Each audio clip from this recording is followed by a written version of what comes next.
John, when your dad says come, you should mind him. He ain't my dad. No, and he ain't no preacher neither.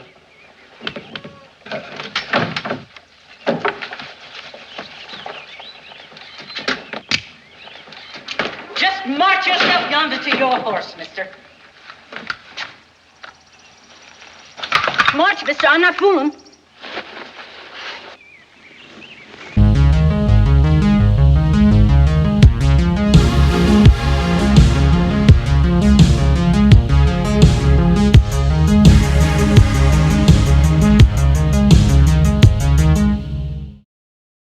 Welcome back to the Harbor. I'm your host, the Kino Cowboy. I'm here with my boys, Scott Keith and Austin Casher, like usual. Today we're doing a 1955 film, which I would consider a Southern Gothic, called, what's it called? The Night of the Hunter. Duh. A classic. That. And here's why it's cool that we're doing this one. Is because we were in a film class in high school together. Scott and I were in the same class. And this is one of the films that we had to study in class. And that was one of the first times I was like, oh my goodness, shadows and lighting composition can imply certain themes of the film. And, you know, that was pretty important to me. And so now here we are years later. And there's an interesting coincidence about us planning this episode. It's been on the schedule for months, but it's like the day before we record this episode, the dumbest news has come out in the media, and it's that Scott Derrickson, director of the first, what's his name, Doctor Strange, and then that blockbuster, or not blockbuster, horror movie, The Black Phone or something, he's going to remake this movie. I did see that today. I looked up Night of the Hunter and I saw it today. I'll be honest, Black Phone's mid. It's entertaining. I enjoy it. I enjoyed it when I saw it in theaters, but it's definitely it's. I have no desire to rewatch it. It's a good PG-13-ish fucking. I thought it was lame. Like it's fine. It's like, but there's so much shit in horror that it was Black Phone's not the worst, and fucking Ethan Hawke in that movie is kind of scary. This Ethan Hawke remaking this movie though, dude. I mean, I kind of think it's appropriate for the times, or at least I would be curious. I'm surprised it hasn't been remade yet, to be honest with you. There was a 1991 TV movie. Okay.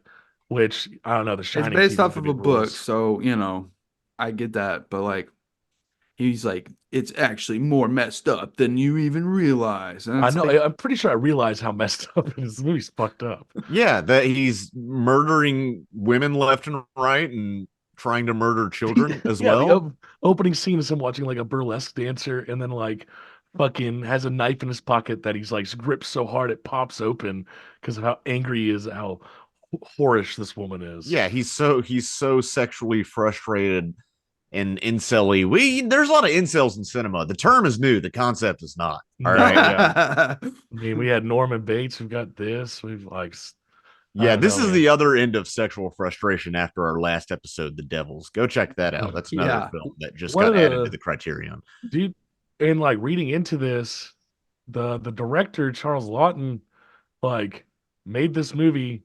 They critically panned it, and he started making movies again.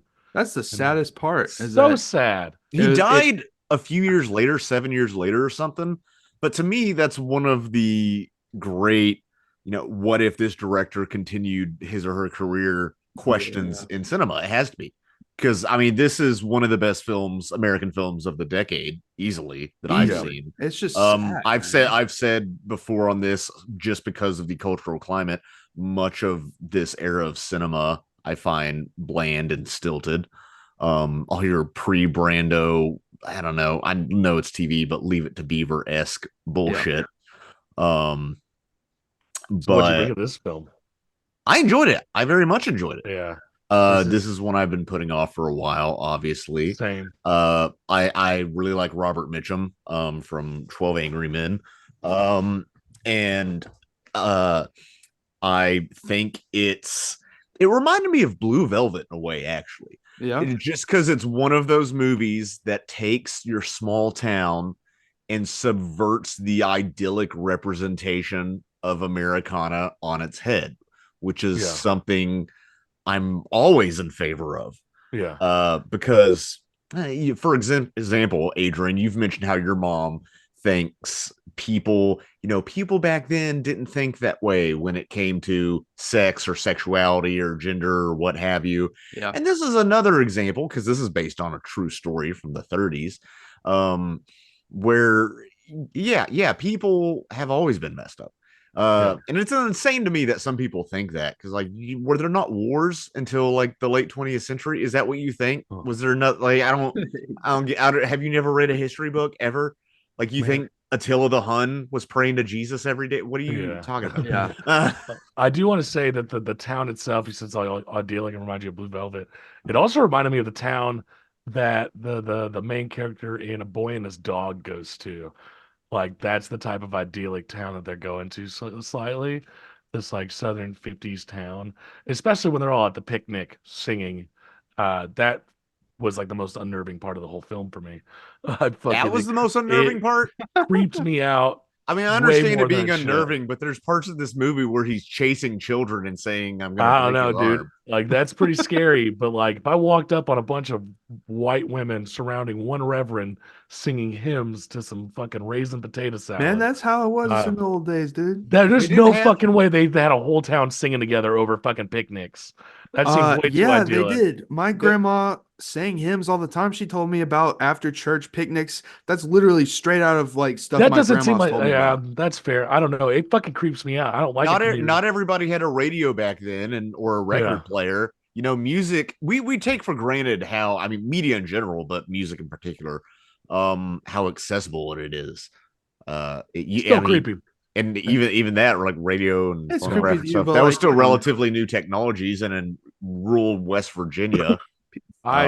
People back then found a lot of hope and love and community in sharing but not a hymns and going black to person church. in sight. Okay, I'm just saying A lot it's of hope. very A lot of hope common in to their sing white hymns. communities. I don't Even know. when my mom went to church, in the 70s, she knows all these old hymns. The thing is, they didn't make it clear that they went to church beforehand. They just said we're going to a That's picnic. implied. Back then, it's like, Well, they looked at her and she was like, "Well, you got to come to the picnic." But it's a Sunday picnic. It's implied. like They're in their, it's not they're in like their this Sunday complex best. thing. Yeah, The they're 30s.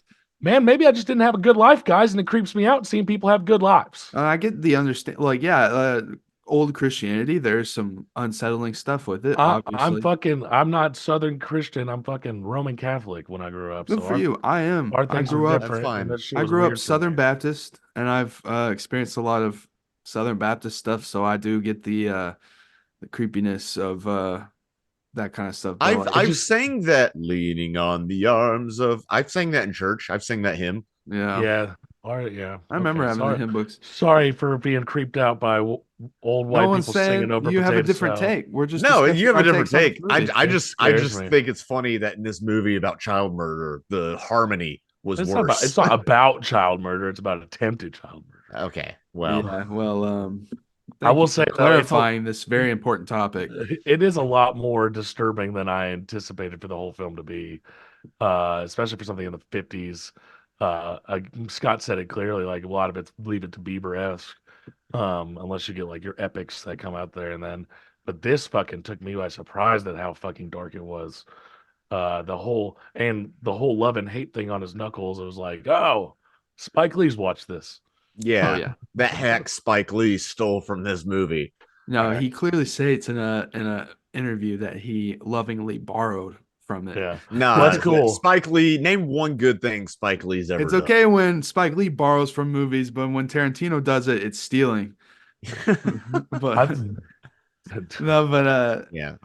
I definitely get more from this movie now, obviously, as a grown man who has made films and understands the language of films more than I do in high school, obviously. But I still get very captivated by a lot of different sequences in this movie. And to me, what I like about it so much is that it's not this suspense kind of thriller. There's no question if this guy is good or bad. It's set up as like this looming force of like nature, and it's just he keeps coming and coming and coming, if you will, and it just does not stop. And it's about endurance and the endurance of man, really, and that's why, like, the whole thing is like he doesn't even get the chair at the end. That's the icing on the cake. Yeah, no, There's the that's so potential fucked. that he somehow can still weasel out. And it's almost like this. It's really once the kids get onto the boat that I realized that this is like a dark fairy tale and it's presented that way. And the stylization of the sets, the studio sets really amplify all of this. And it's one of the best examples of like using the studio look to the best like way you possibly can. Mhm. I think it's really good looking. Yeah, there's No, some insane set pieces in this. yeah, Yeah. it has that. It's called expressionist, and you can definitely see the lineage between stuff like obviously Caligari, if you've ever taken a film class, to Frankenstein, to this, Yeah. um, when so many sound stages were flat, and I think that's part of the, I don't know what to call it, the insanity of these 1950s films is that they have these sound stages that look like sound stages, but they try to make them naturalistic. And Lofton was smart enough to say, no, no, no, no. If we're going to have an artificial look, let's play that up with the lighting and set design to portray the black and white morality of this film. Because at the end of the day, the morality of this film is incredibly simple and Christian. But not in a bad way, because I do think it, um because the um villain is a false priest, a false prophet, that it could be very moralizing in a way that emphasizes God over man and man's own volition. But because the hero at the end is just a very simple woman who realizes the truth and also doesn't go along with the consensus of her community, because there's that one old bitch at the drugstore who I just hate through this whole movie more than any other character. Oh my god. It Yeah. just reminds me of the other, um just you ever meet a quote unquote sweet old lady, but you can just smell the passive aggressiveness Yeah, and dude. and Yeah. the We're all racism from under her breath. we're all Yeah. from Arkansas. We all have fucking Oh yeah. family members, I'm sure, like that. Yeah, dude. Yeah. My grandparents had plenty of all kinds of friends, people back then, all their neighbors are all their friends, you know what I mean? So like you're around a lot of different people who they might not even know that much about these people, but they're considered great friends because they were part of the community from so long ago. And they have like they're kind of grandfathered into this kind of social hierarchy of like Southern baptism. So Yeah. I definitely get that. Well, I mean, I've watched real life like documentaries about like crimes that happen in those types of communities. There's one based out of Australia that's really interesting, but it's like as much as you can put on that shamble, like that face when you're in the fucking spotlight, you have your darkness in the inside, which is always fun to see when it's brought to light. Also, that bitch's name is Icy. Yeah. That's a stupid fucking name. Was it I Icy Spoon? Icy Spoon. That's pretty cool, Fucking actually. I that's. like that. I wish it was Icy Wiener. That Icy sounds like Spoon sounds like a dumb, like Mega 64 name or something, it sounds like a Christopher bad Chips. weatherman or porn star. Hi, Yeah. Icy. Like a weatherman and a porn star. Icy Spoon Yeah. here. Icy Spoon here to talk sports. There is like one moment of relief, comedic relief. It's with her husband who's like, well, maybe we should give him some liquor. And she's like, no, he's a man of the faith. And he just starts drinking it. And he's like, oh, Yeah. His I'm worship like, damn, excuse. dude. I will say, dude, there's a lot of really good characters in this. Icy sucks and stuff, but she's still a good Oh, character. she's a good character for sure. Dude, Uncle Bertie's the shit. I Yeah. like Uncle Bertie a lot, and I like that when he finds the body, he's like, "Nope, not telling nobody. I don't want to go to jail." Like Yeah. that, it cracks It's me also, up. it's also just so interesting to see a filmmaker make a depression era film only like 15, 20 years after the depression ended and see kind of what they were thinking at the time. That's like if we made a film about the 2000s. I was thinking that You know, during this. but they had to have gone through some toil and tribulation, He everybody, went no and matter, I know he's in this. The director was in a lot of films and was in a lot of the film process, but like still, you know, shit was going on. It was still fresh in everybody's mind. Yeah. I mean, the first thing that we're made clear of is that Ben Harper has to steal $10,000 so his family can survive, essentially. Like, yeah. And he's sick of the iniquities, of the inequality, basically. That he throws his own life away. Which we don't get a lot about his father. We just know. And it's interesting to think how the mother is such a gullible character and so easily plied by the men in her life and her community.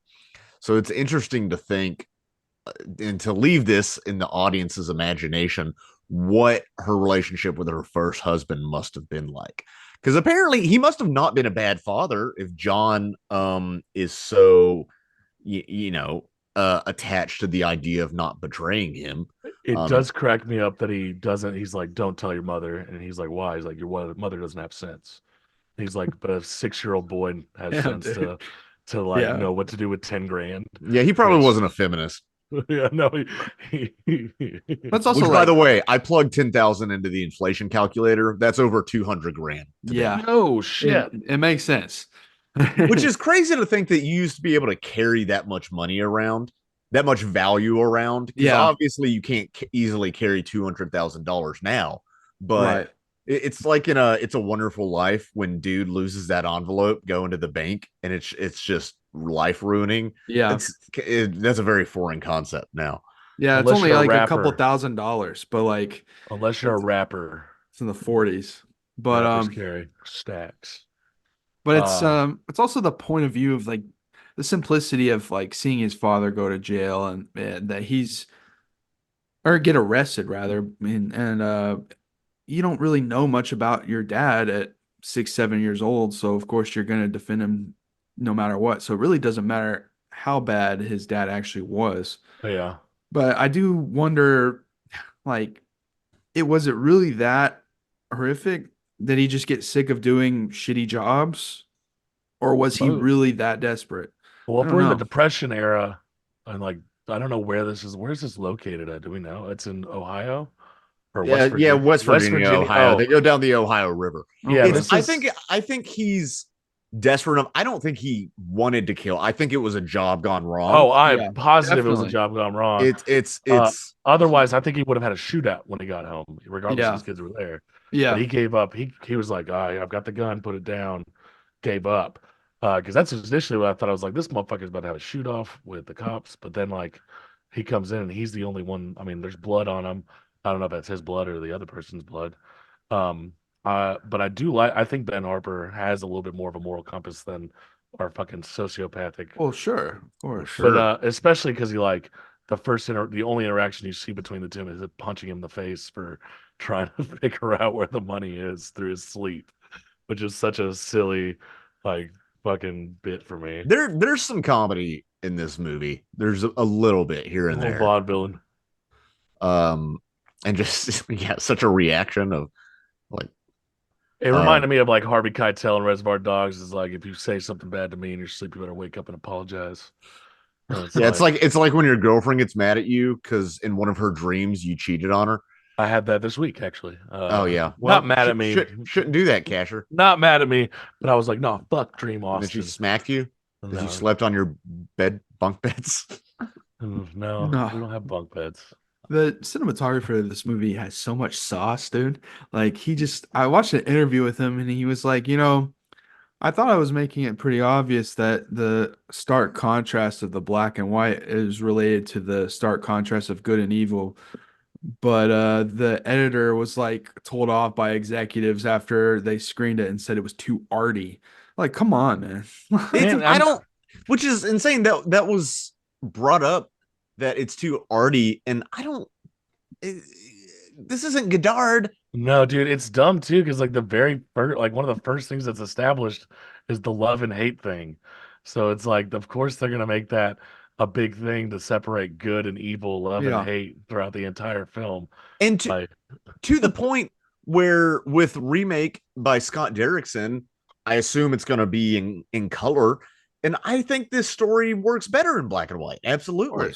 That's why He might chose go it. full auteur and fucking do black and white. Who knows? I It's don't see just that that happening. reeks of like contrived bullshit to me. I don't know. What, just remaking this movie? Yeah, It is an interesting thing of there. I mean, I know true crime is big, and this is essentially a fictionalized true crime story, so not true crime. I don't know. It's a like a timeless story too. It works Yeah, anywhere. of course, Sure. it's good and evil, but it's I do find it interesting that studio executives look to these older Hollywood movies to remake, because who is clamoring for a Night of the Hunter remake, and who's going to watch it? I even understand why they would make, say, Wonka, because there might be enough nostalgia there. But how many people outside of people like us are really clamoring to watch Night of the Hunter in this yeah. day and age? And then how many of those people want a remake? Because I Yeah. feel like if you're the kind of person subscribed to the Criterion channel, you don't want a bunch of remakes of films No. like this. No. I think what's gonna happen is it's gonna appeal to like your fucking teenage horror audience, like Disturbia or like stuff like that, you know? Yeah, I wonder if But they'll age up the characters. Because one thing, I was really impressed ooh. at how focused on the child actors there are. There's extended sequences of this film where we don't have an adult actor speak a single line. Yeah, And it's I'm cool. trying to think of, and I'm not the most knowledgeable of this era, but I'm trying to think of other films from this era that had such extended sequences of child actors in a serious movie. And the Oh. only thing off the top of my head I could think of was the 400 Blows.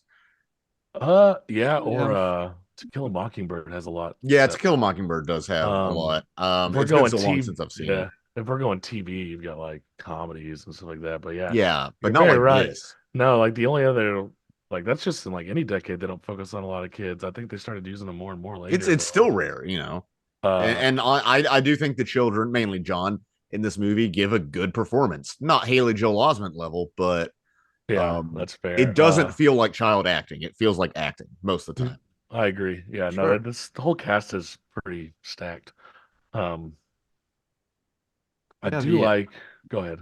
No, I was still thinking about the use of shadows, even at the very beginning. Like, what an easy way to set up the Robert Mitchum's character. He's at the burlesque show. All the men behind him are hidden in the shadows while he's sitting up at attention in plain sight. Like Yeah, focuses he's on on a his like mission. He anger. doesn't care how he's perceived at this point. You see the hate on his knuckles. You Yeah, see the way he looks at the burlesque dancers. Like, it's an I immediate great setup. that knife popping out of his pocket and like ripping through his pocket. It's Yeah. just like I That wonder shows what that imagery represents. he's careless, he's messy, but he's violent and angry. Is and probably it's a lot horny. easier to get away with murder back then. He's probably Yeah, a hell little, yeah. he's probably caught up with how lustful he is too. I feel like, Of course. but then like when he marries the woman, he doesn't consummate it. That's It's just so like, like devastating too. Because it's for procreation. yeah, dude. He's All like, it's are for. you ready to have more kids? Then your business is closed. Yeah, It's just dude. oh, that's And like that's some such like Handmaid's a Tale.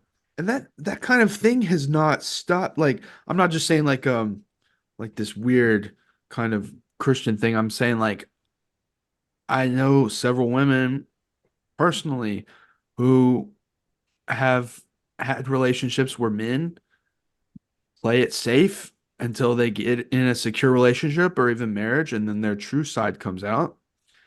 And it's just this devastating entrapment kind of feeling. And it's been going on Yeah. for a long time. It's really sad. No, Yeah. I've worked with survivors of domestic violence before, and it is frighteningly common. It is so Yeah. common. I've talked to several women who were clients of mine who gave the same story. There's Yeah. always patterns like this. I mean, there are people who say like this on their wedding night, a switch flipped, and those exact words are said. That's so. And I've had fucking it. I'm not wild. going to go into detail. I've had it where I moved in with a woman and her real personality showed, the switch flip there. Yeah. And I was able to get out, pretty soon thereafter, but it was still has a toll on me. It's traumatic. Yeah. For sure. But it's also just sad because, like, back then things were so different. Like, you shouldn't have gotten married after like a week or whatever. Yeah. What's the time frame here? I know it's probably accelerated. I don't think, dude. I don't know. I think they're because that I think it's a stupid week or bitch less. is like playing matchmaker, and I see. she talks about how like it's the man who gets pleasure. She's clearly never had a true good lay in her life, and she acts like that's a pipe dream to even think of the possibility of being sexually satisfied. And They it's like, don't. damn, now you Nobody. gotta fucking put this on someone else and say, oh, I see. Should have let Uncle Bertie tap it. I know Bertie would lay pipe like a motherfucker. yeah. It's like Yeah. you're not the only fish in the pond. You gotta get snatched up. You better hurry, dude. And it's like, It's dude, that's just super my sad my man reality. just fucking got hanged, whatever, Hanged. like a week ago. He is hung. It's a little, Yeah, little that's a Blazing too, Saddles. They said you was hung, and they was right. yeah. That's just like so crazy that she pushes it on. And she's such a bastard for that. Yeah, it's fucked up. It just like dumbfounded me that this guy, I, because all of his shit stems from lust, like, and I feel like I'd love to know more about like the real person's background if that's any correlation. But like for her to like offer herself and then him be like, no, just kind of confused me. But then I was like, oh, it's just still a manipulation tactic. Yeah. It's and abusers, they look for psychological weaknesses. Um, and this guy, the Reverend, was fortunate enough to find a woman who had these psychological weaknesses and also had 10 grand hidden in her house. Yeah. And of course, it's easy to enable your sociopathic thoughts when you're able to Right. take And what are you going words to from the talk back to your Bible and husband? You can't. yeah, Oh, I'm no. just, you know, Yeah, just taking words from the Bible. I was gonna say this is also like a Black Widow situation too, but like what would you call the opposite of a Black Widow, like the male version of a Black Widow? Because Lady it seems, killer. It's yeah. there's a lonely hearts killer because in the real guy used lonely hearts classified personal ads. And he would, Incel. yeah, no, it's basically he would find people on Craigslist. Craigslist Yeah, that's and awesome. go What a murder them and loser. steal their money because that's something you could get away with back Well, then. it just reminds me of like other recent films I've seen, like fucking Killers of the Flower Moon, I was just gonna say, where Jason Isbell's character is like marries one, they die, marries another, and he's just like keeps going through. And then you also have Leonardo DiCaprio's character, like fucking, I don't know, it's a crazy concept. well, that movie is also about how small communities can enable evil. Mhm. Yeah. Um, and I think, bystander effect. That's what it's called in psychology. How if somebody's hurt, maybe nobody will call the yeah, ambulance because they think somebody else will call the ambulance. I called that the But Seinfeld effect for the longest time because they go to what? jail for that. Oh, That's the very last episode. They go to jail for watching dude get robbed in his car. yeah, and for making fun of him for being fat. Yeah, It's John yeah, Panette, who's a yeah, comic who died because he, yeah. is. Is it Panette or Panay? I don't know. It might be Panay, but I refuse to speak the un-Americanized pronunciation. Fuck them. Um, And well, Scorsese was definitely influenced by this. A lot of filmmakers were. Scorsese's one of them, and his obsession with crime narratives. I'm sure this is one of the core memories of his film life. And he even has those irises. We learned about this in our film class. Those irises, whatever you call them, that close in on characters. Iris in and Iris out. Yeah, Iris that's the ins. shit. Yeah, they use those in The Departed. Yeah. They use that in the Sam Raimi used that in Multiverse of Madness, and like Gen Zers could not comprehend it. They're like, "Why would you do this? This is stupid." I do think it's interesting when Classic. whenever I watch old movies, I always pay attention to how many fades there are in the cuts. And it's one thing that's fallen so out of favor, but part of me asks why. I know it's very filmy, but I think, and maybe it's because it calls attention to the editing process and people don't want that because they think it breaks the illusion. And, Yeah. Editing's part of the art. but at the same time, it's also just because I'm old, and I'm not old. I was born in the 90s, but just because I was able to watch older movies on VHS and on TV, I'm used to that editing style.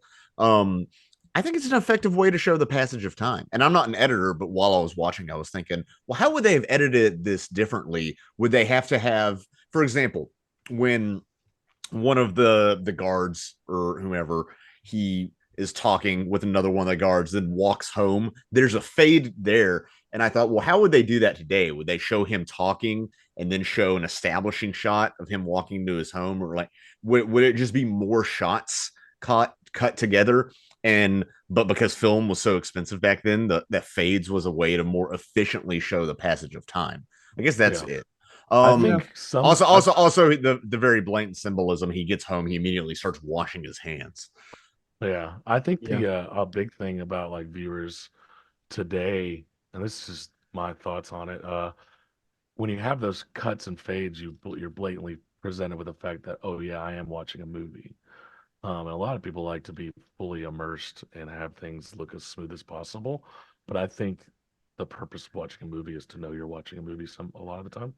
It doesn't And I'd bother love to see me. that, but no, I love it. It depends on the film. The only cuts that I don't like are the ones where they're like, whoa, whoa, and then it like spins out. Well, that's like what are you talking about? Like a 70s sitcom? Yeah. No, dude. Are you talking about that viral video of the "oh God, oh man, oh God," the worst movie line ever? I don't think that's very common. I guess I'm thinking of fucking. No, you think well? Were you just drunk and the room was spinning? Dude, that could honestly be it too. I just like in my head, I just hear fucking Wizard of Oz stuff, and I don't know. Like, I want to see someone make a full movie fully edited on like PowerPoint where it just like takes the scene and that's fucking like stupid. It flies together like stripes. This isn't that 70s show, dude. Well, my cuts, I like to go to like show in my films. For transitions, I just do like have it cut to black and then pick up in 2 seconds kind of thing, to where it's like there was a comedic kind of ending to this certain scene that I do, since a lot of the films I've made are based around sketches and stuff. Then it cuts after this big comedic moment and then picks up later to an establishing shot. And so I don't really use fades on like that kind of stuff, but for certain dramas and stuff, it works perfectly fine, and it doesn't ever take me out of the movie, really. Of course, but also when I'm watching a movie, I'm watching how the movie is made, which most people are not. But the GOAT, of course, will be the wipes that George Lucas used in Star Wars. Wipes I'm less a fan of. I like them in A New Hope when they use them, but and also it's just whenever somebody uses a wipe now, I go, okay, you're doing a Lucas. I get it. Not that he owns that, obviously. No, he brought it back just for like only a movie like that would it ever work in anyway. But I think, dude, I want to say this film for 1955 is pretty fucking violent, like graphic. It's surprised. It's eerie because like him strapping her body to a Model T and like throwing it in the river is such a brutal way to like. That's one of like get rid of a body. One of the coolest images in film I think ever is her body floating in the water. And he showed our teacher, shout out Mr. Terrell in 11th grade, showed us that sequence, and I was bewildered that a movie from 55 could look so good, and it has this ethereal, almost dreamlike look to it. And that I kept looking for more info on that. He said they just shot it in a tank like you would, and they did a lot of above. That's fucking crazy. And it was a dummy, very convincing looking to me. That's such a brutal fucking scene. Like it is. That's like eerie, like sad scene too. And also shows how sloppy the murderer is because he thinks he has God on his side. Also, he just pushes it in the Ohio River. I've been to it. It's pretty deep. Well, you could have found a deeper part to push it in. I don't know. Yeah. Also, but I'm not an expert on Model T. I've never murdered anybody that you know about. This guy needed a bunch of money. He could have sold the Model T for something. It just seems corny. Sloppy. And in someone else's hands, how corny this movie could have come across if they would have done it. Well, it's sad that critics thought that it was corny and like unacceptable. That's okay. Like, no. Well, it's just that's like one of the most tragic things in film, really, because he quit after that. It's like, damn. It's so cool that it's like a 1950s movie in a small town, and we're getting like sequences where like school children are singing like a hanging song. Yeah. And deep down that it's your dad who they're probably singing about, who's going to be executed. And like even the little girl doesn't know, and she just starts singing it, and he like tells her to stop. Like it's very Twilight Zone-y. Yeah, it feels like really off. This feels like a long Twilight Zone episode. Well, I wouldn't say Twilight Zone, but like I said, it feels like a dark fairy tale. Yeah. Especially when they escape. Because you get like the girl they're stuck on the river and she's like singing a song, and like there's suddenly lyrics to the music as they make their way trying to get away from him and stuff. And I don't know, it's a riveting. way less fun Huckleberry Finn. Yeah, but it's like almost like hypnotic with like the way it's presented and like the way they set up the shot, like the fact that it's not on actual water, it's in a studio. It looks so That's good. crazy to me. Yeah. Yeah, that's fucking crazy. It's crazy to me that it's in a studio at all. The houseboat cool. look, because I was thinking they had so to good. composite. I assume this is how they did it. They had to composite the images of, say, the frog in the foreground with them traveling in the background, which I don't know why it's just interesting, because a lot of times when you see animals in films today, they're not real animals because they don't want to bother filming real animals, but that's the only option they had back then. Except for that dog that was in fucking Anatomy of a Fall that went to the Oscars. Oh yeah, Oh yeah, that guy was cool. Dude, yeah, they were like, guy. they got him to like fake dead like he does in the movies, and people were freaking out thinking the dog was dead, and they snapped and he got back up, and they were like acting. Yeah, dogs can act. Frogs are the shit, dude. Frogs, yeah. That's my point. But it shows, I don't know, this movie kind of portrays civilization as barbaric, which is a very American theme that I mentioned in our Conan the Barbarian cast, which did very well. Thank you for indulging my hyperfixation, guys. Yes. Hell yeah, bro. Conan the Destroyer next. Yeah.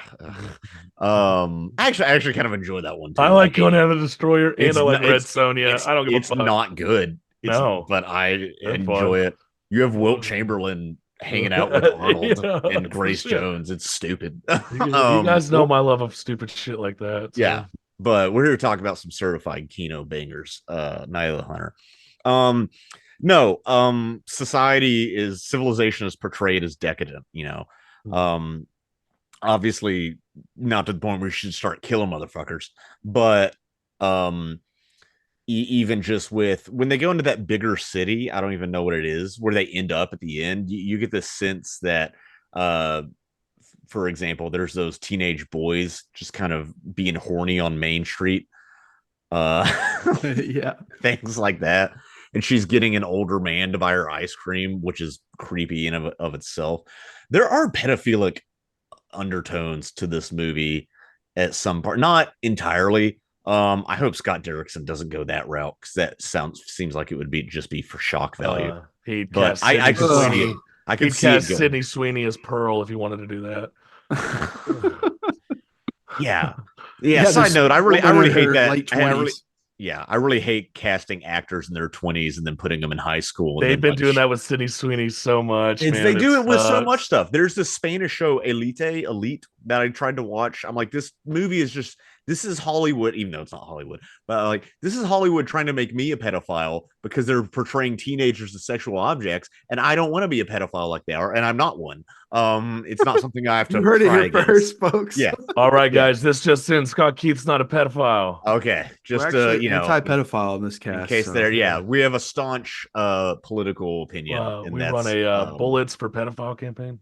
We're not doing a Radio Days episode. We're not doing a Roman Polanski episode. Don't worry. No blue's the warmest color. You bring up the brutalism of like the city and stuff, but then like when they do leave, they meet Rachel, who is the most nurturing person. But she's outside the city. Yeah. Okay. I guess she's in the countryside. Yeah. I do love that she fucking blows that dude's fucking face with like a bird shot, because that hurts.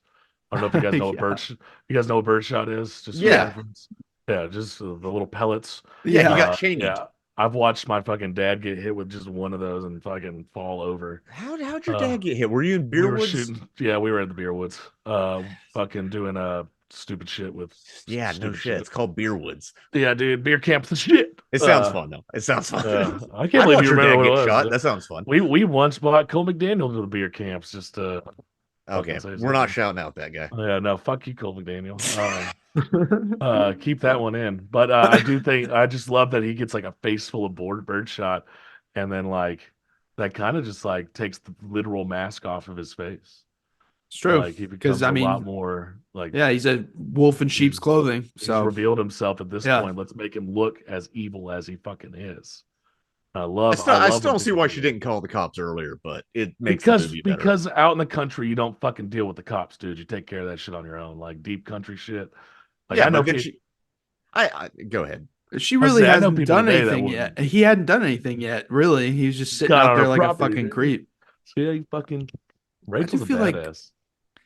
I do want to say I feel bad for the mom or whatever the widowed Willa, wife. yeah, What Willa. was I her think is her name? name. Willa. Yeah, Yeah. because it makes it more tragic because she feels guilty and thinks that it's her fault that her husband was killed because she kept asking for pretty much basic necessities. Oh, and a few things for herself, you know.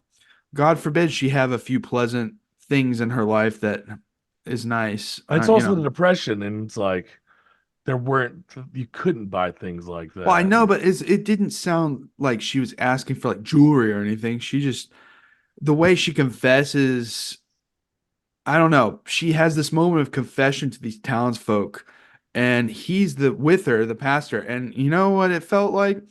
It felt like that scene in There Will Be Blood, where he's confessing to his sins. I don't know. It just Yeah, feels kind it's of really eerie. eerie, Yeah, and it's like she doesn't owe anybody any kind of I explanation. This know. Yeah, movie this movie is pro-Christian and anti-Puritan, and it is pro-God but anti-organized religion. yeah. Which I'm for that. Like, God's a cool It's hard to concept. not be, because I mean, as critical as I am of religion, at the center of it, it's all man.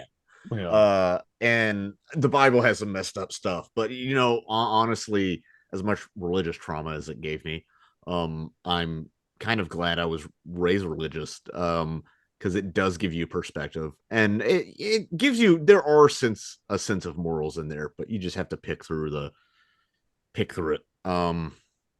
Sure. Yeah, I think Also, about that. it helped me in English class when I could analyze metaphors more, because Well, I think about that watching like movies and reading literature and stuff. It's like I know the Bible, I know anything like allegorical and symbolic that might be related to the Bible and stuff because I went to Sunday school and I had a friend who was raised as atheist and she would have trouble figuring out the things that just came so naturally to me because I knew of this stuff and I'd have to explain, well, you see, Cain and Abel were these two brothers, stuff like dude. that. I'll say, as much as I went to church as a child, I still had issues with that because I did fucking not care about church. well, But that's just because you're unintelligent.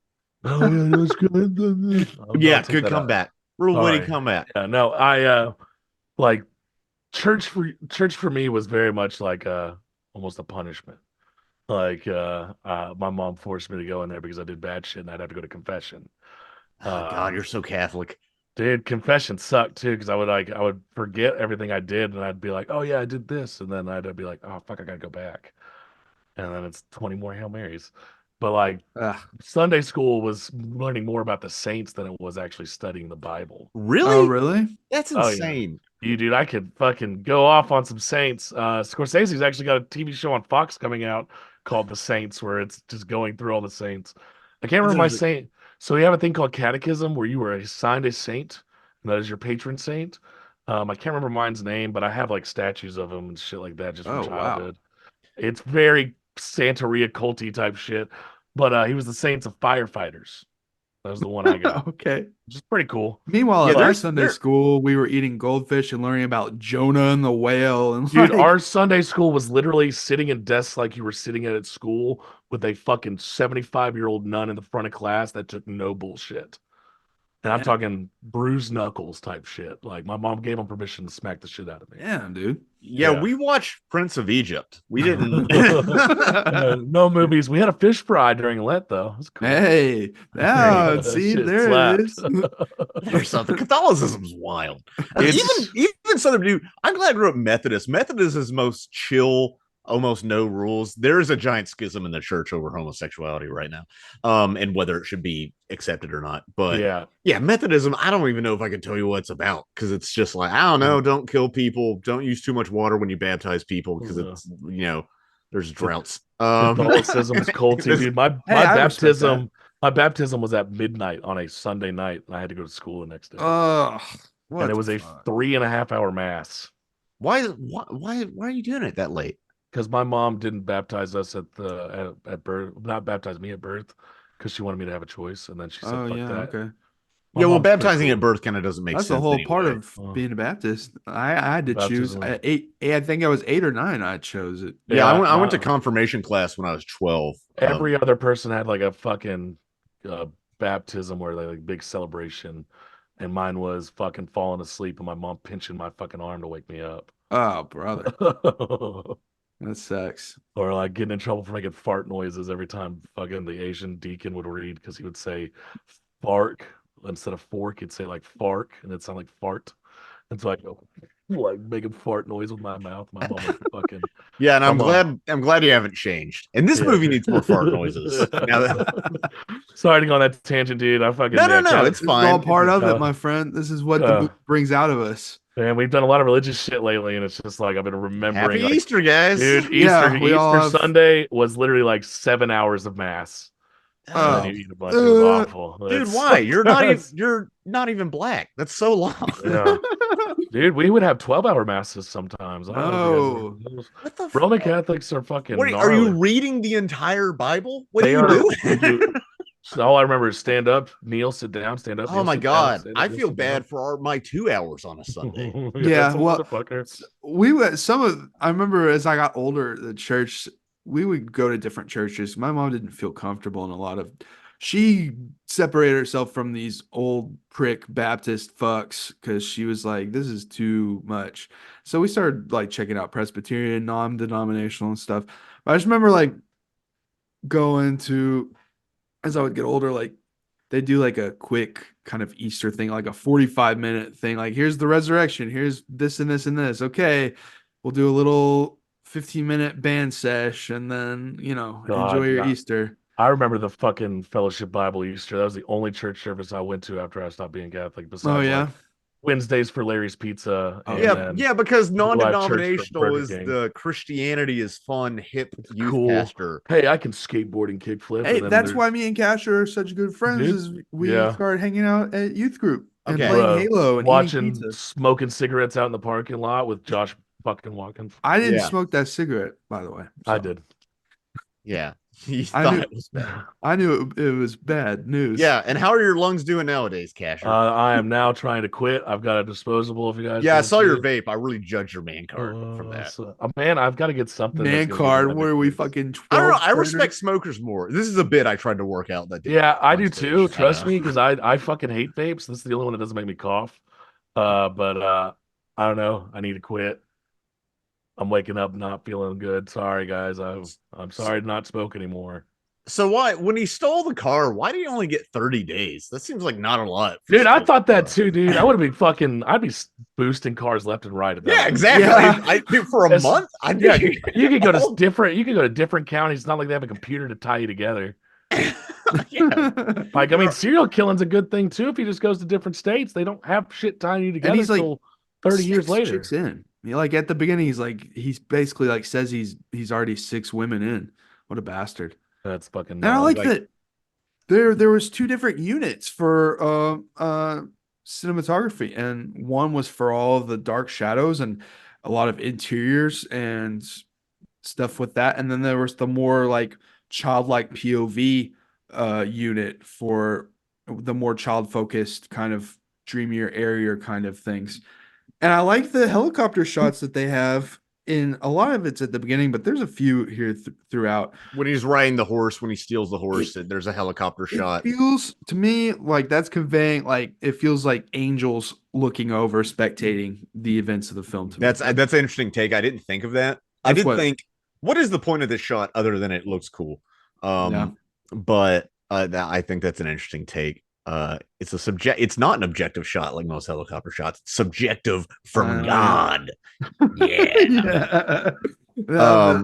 That's just so crazy. Like interesting idea to have like, oh, we're gonna have 2 different units for 2 different kinds of cinematography that I want to do. There's a lot of ethereal stuff with the floating heads at the beginning. That threw me, and that brought me into the movie immediately. Pete Lynch took from that in his Dune. I think the opening of Dune even reminds me of the big dreamlike Yeah. sequences at the beginning, the elephant man. Yeah, no, Adrian, for sure. No, yeah, That's I what it think that feels too. like. That's fucking. And So a very influential film, and I like that, man.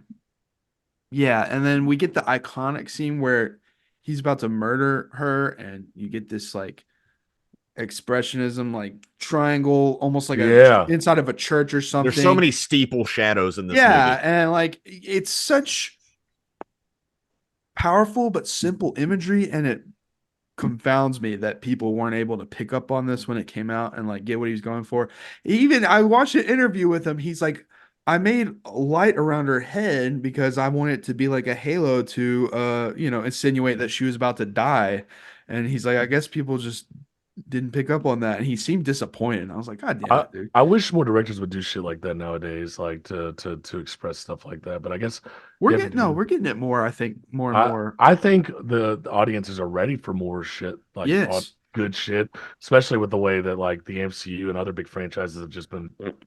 It's I like agree. And people I are. think it's video by itself is so common. Videography is incredibly common because everybody has a camera. Yeah. Cinematography is something you have to go to the cinema for, or at least watch a really good TV show.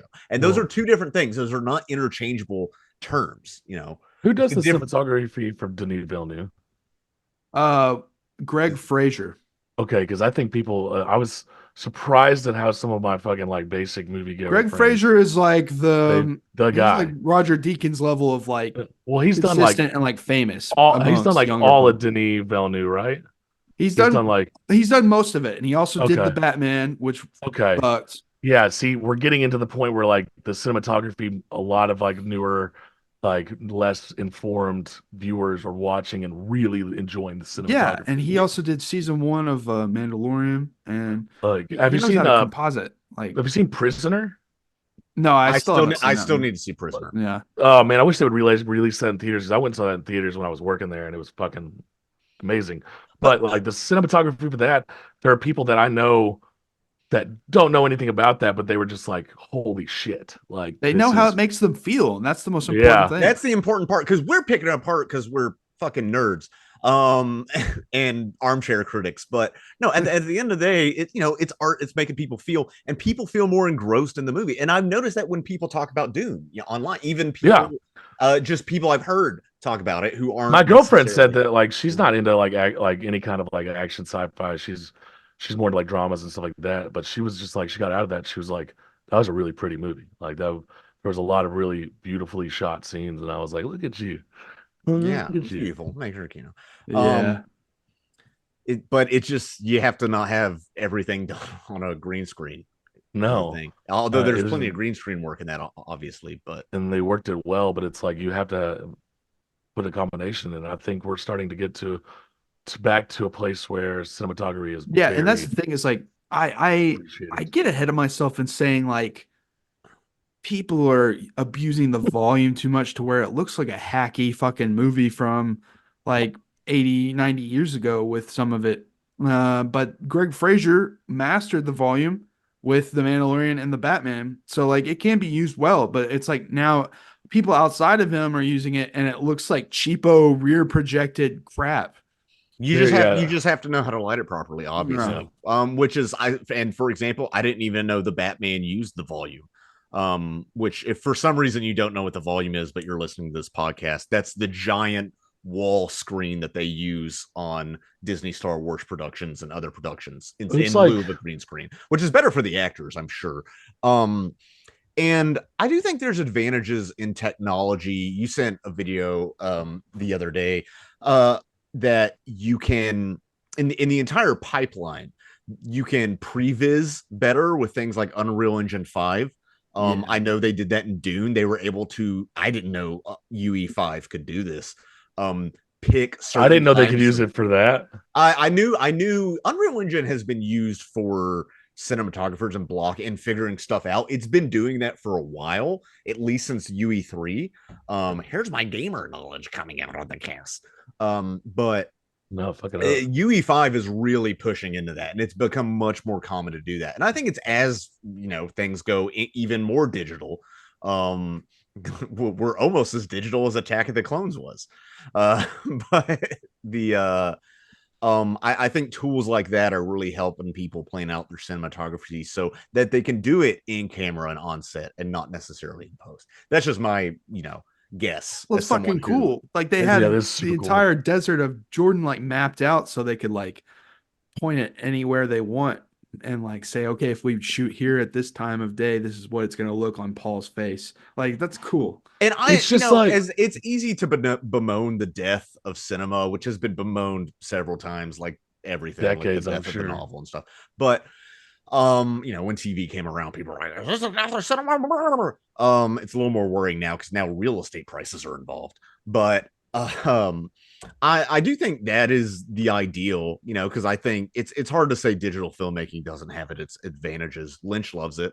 And honestly, Adrian, you edit these casts all the time. Do you want to sit in a dark room and develop film and then use scissors to cut film and splice it together? Do you want to do that? Because I Oh, don't. Yeah. No, if you ever want to feel that, just watch Adaptation, dude. It'll make you not want to do it at all. now if I have a big production and they're like, do you, yeah, I wouldn't have to. It's like, you can like, if I had a whole team, they're like, we're gonna shoot this on film, and then we're gonna import all of the raw negatives, and then just edit those raw negatives. I'd be like, yeah, okay, fine, That's pretty cool. as long as I Yeah. don't have to do it. But yeah, but Um, I just want to oh, point man. out that like this film uses lighting better than these fucking $500 million films nowadays. Like it's just that's been dumbfounding me for months now, especially after -1 came out, how massive these budgets are for these big blockbusters, and they don't do quite as much, not even a fucking fraction of what a fucking film from the 50s has done for me. It's and I think part of it with -1 is salaries in Japan are lower, and also the Japanese culture is so workaholic that I don't even know if overtime pay is a thing. Um, But but even like with Dune, how much did Dune cost this past 190 time? million. Yeah, that's fucking so low compared to a lot of the shit that we've I been know fucking seeing. it's 200 million is it's so crazy. It used to be, I mean, I know it's inflation, but 150 million used to be common, and then 200 million became more common, but now it's 250, 300 million. Dude, the next Gladiator, there's so much bloat. It's over 300 million budget. What? How? How? That movie's You'll gonna crash you'll and see burn, this in dude. a upcoming video coming soon. But the fact that Pirates of the Caribbean 4 is over $300 million. You compare it to the first Pirates or even the third Pirates. The third Pirates has a lot more digital and CGI and stuff, but it still used a lot of better lighting. You compare it, it's such a example of like the transition to this bullshit naturalistic what they think is naturalistic, like dark lighting for like dark scenes. You'll be able to see it in that video, but like you compare the night of them like on a ship and being able to see everyone's faces in the fake moonlight compared to the fourth movie, it's abysmal. And It's like, coincidentally, while you were making that video, I had watched some of the third one on TV. A movie I haven't seen since theaters, by the way, Yeah, and I've only thought the watched it exact once. same thing. But I think it's the point of there's naturalism for naturalism's sake. That's just to be realistic. But the whole point of naturalism is to evoke an emotional response or to make somebody more immersed in the world you're in. And if somebody is not immersed in the world you're in because they can't see what the heck is happening, Yeah, then that defeats the purpose of naturalism. I can't And then remember all what. and then it's just also I wonder if it's because studios are thinking about, well, having a light there isn't natural, but as we were saying earlier, we think about the lighting, but your average film goer does not. It's a subconscious thing, so No. they don't care if there's if it's a studio light and not natural moonlight. They or don't the Yeah. care. They just want to or know and be engrossed in the story. there's the problem where now they're so used to this one style with blockbusters these days. When someone else does it differently, they're like, well, why this comes off as like inauthentic to me. Why is that? And they could watch this movie and just like for some reason not understand that this is like a very stylized kind of execution of what they're trying to go for. Like I said, like when they're going down the boat in the river, they feel powerless, and it looks like a fucking fairy tale. The way they're lit in the boat and they're just going down, and then they wander, and then they go to that woman for who's giving out potatoes, and you can't really see inside her house or anything. It's just her, and all you can see is her giving out the potatoes, and they can't even see inside the house. I don't know. It's really cool, and Well, it just exemplifies. I don't know. It's like the Depression era, basically, no, yeah, no, the all with lighting. the This lighting. is Yeah. lighting's very important. It's like looking at scenes from like Helm's Deep and comparing it to that last battle in Game of Thrones. Yeah, we talked about that. And That's by the way, fucking insane. I know we talked about that earlier. A couple weekends ago, I was visiting family, and it's fun. They're not, they watch movies. But my aunt started talking about the lighting in Game of Thrones being so dark, and It's so she's not bad. a cinephile. She's a stay-at-home mom mostly. And, dude, what's fucked and up about it? I did plug our podcast. I was like, hey, by the Nice. way, we talked about this on our podcast. But I do want to say though, it's like something fucked up happened in that decade that Game of Thrones on, because like earlier seasons are not like that. And then like you end up in this era where they're like, okay, now we have to do it this way because that's what everybody's doing, and it fucks up like the entirety of that. And who knows what's happening? I remember, was it Jordan Voight Roberts or whatever, whoever directed Kong Skull Island. He was talking about some of the studio notes he got. He wanted one shot where Kong was in the darkness with glowing eyes. And the producer asked him, well, where's the light source in this scene? And he said, it's cinema. I think it's cool. I want a giant monkey with eyes glowing in the darkness. Yeah, we need to go back to the days of Kurosawa where he's painting fields gold so he can have fake moonlight in his black and white photos. That's so That's so insane. badass. He was Out of called all the Emperor. all the monster verses, that Kong Skull Island still has the most like best like creative decisions too. I love So Skull. So he Island. That's the knew- best one. It's a fun movie. It's good. It's he good. knew what he was doing. No. I don't know. Yeah, I don't know what he's doing. Yeah. Good lighting, good movie. I think it's sad that the boy in this movie he doesn't know for sure, but he just has a hunch like his mom's not coming back, so he's got to take care of his sister. Yeah. And like he even like he's so young, like what do you do? He even sees a turtle, he's like, we can make a soup out of that, but I just don't know how. It's like, damn, that's fucked up, dude. That was like the reality of a lot of depression kids too. Like there's a bunch of street urchins.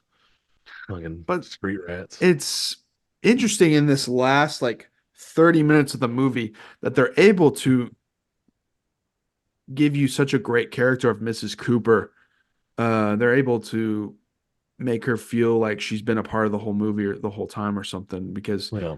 she just is like a guardian angel. She immediately knows how to read emotions, and she knows that like something's up with these kids, and she gives him an apple and gets one for herself and stuff. And he obviously already has trauma because she just tries to read the Bible and he has to go outside and like stand outside while she does that and stuff. Which is that's a wild concept too. Yeah, especially Well, if a priest, let's I mean, this is not me doing a bit. Priests have done some messed up things in real life. Yeah, that's going to shatter your faith in the church. It just it's just it's kind of immediate though, and it's like yes, that's like completely changing your worldview at like what 6-7 years old. It's like when it happens. I do notice, and you spoke of this earlier with the two cinematography teams or two units.